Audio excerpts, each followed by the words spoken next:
近いと思う。すっごい美味しい。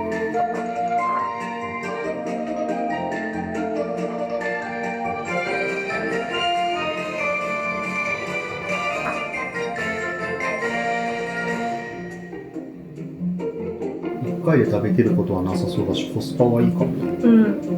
めっちゃ美味しいの。焼くだけだしね。あ、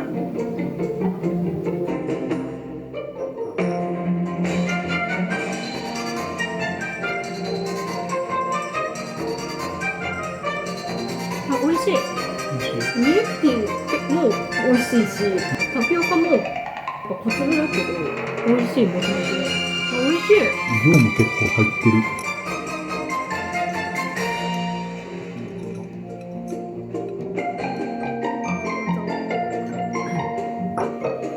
ミルクティーもしっかり甘くて美味しい。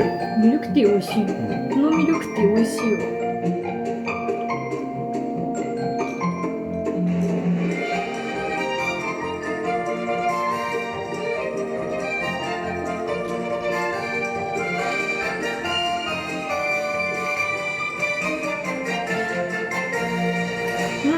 うん。あ、結構味しっかりついてる。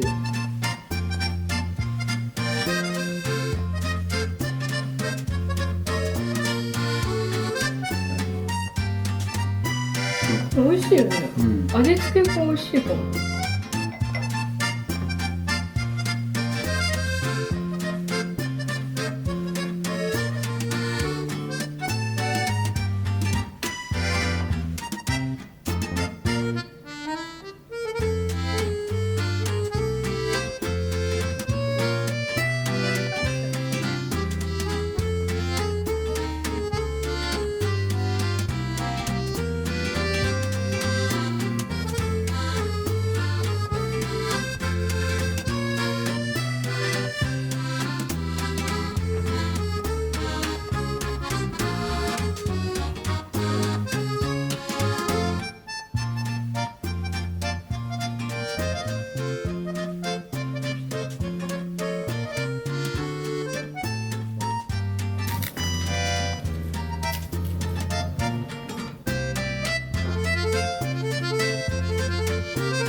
シュワッ。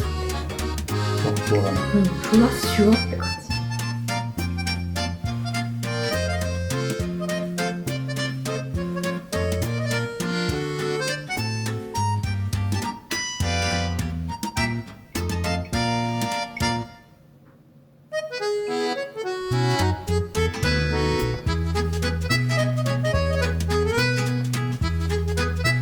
うまい。